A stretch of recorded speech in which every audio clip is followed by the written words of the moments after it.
ce que je peux dire aujourd'hui par rapport à ce qui a été dit toute la journée, c'est que je veux faire comprendre à notre cher ami au niveau de l'université que la Mauritanie est prête aujourd'hui.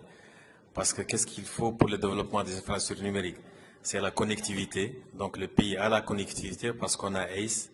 Donc on a la connectivité parce qu'on a aussi un câble sous-marin qui a été réalisé par Mauritel, qui est le câble WAC. D'ailleurs, je vous rappelle que nous avons sécurisé, quand il y a la coupure de ACE, on a sécurisé tout le réseau national avec 200 gigas, donc fibres côté connectivité.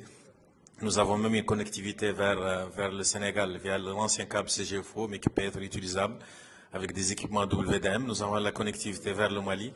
Le deuxième volet, ce sont les plateformes. Donc, quand on quitte la connectivité, il y a les plateformes qu'il y a. Nous avons des réseaux au niveau des opérateurs. Si je donne l'exemple de Mauritel, qui est à presque 90% d'équipements, ou si on peut dire BTS, qui font de la 4G. Donc, quand vous faites de la 4G, c'est que vous avez une connectivité sur ce 4G. 80% de ces BTS sont fibrés, c'est-à-dire qu'il y a la fibre qui arrive à elle, et c'est le premier support de communication. Après, vous avez le stockage. Les stockages maintenant qui existent dans le pays, vous avez le data center du gouvernement et le data center qui est fait par un autre opérateur, plus le data center des opérateurs. Notre pays est ready, nous sommes ready pour faire la 5G. La 5G offset, c'est deux volets pour expliquer. La 5G, il y a deux types de 5G. Nous avons la 5G qui est non standalone, et nous avons la SA qui est la standalone. La non standalone, c'est ce que vont faire les opérateurs, parce que nous sommes des opérateurs globaux.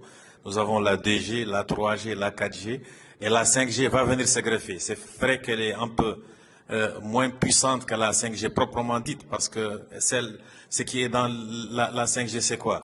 C'est augmenter le débit, c'est le Enhanced Broadband, Mobile Broadband, c'est augmenter le débit qui est très important, sachant que 2023 à 2024, pour vous montrer que nous sommes ready, nous avons testé la 3G, on a même un équipement sur un camion qui fonctionne aujourd'hui au moment où je vous parle au niveau de notre siège Mauritel et qui offre des services 5G. On a atteint des débits de 1,2 giga. Donc, et c'est ça les débits réels, pas les débits théoriques qu'on donne sur la 5G. Maintenant, en revenant à la rentabilité, en plus de la différence entre la 5G réelle et la 5G non standalone, c'est le fait aussi qu'il y a un problème de latence. Quelle est l'importance de la 5G? On donne du très haut débit, on donne une très bonne latence, et c'est ça ce qui permet de faire une grande connectivité aussi des machines l'IoT, parce que vous pouvez faire avec la 5G 1 million de machines par kilomètre carré. Donc, mais nous, on donne la première et le cahier de charge est très clair. C'est le cahier de charge, c'est qu'on doit ouvrir Nouakchott, Nouadhibou. Nous, on a rajouté Zorat. Ça, c'est les 6 premiers mois. On doit couvrir les prochains mois, 18 mois, toutes les capitales des Mokata. Et avec des débits bien précis. Les débits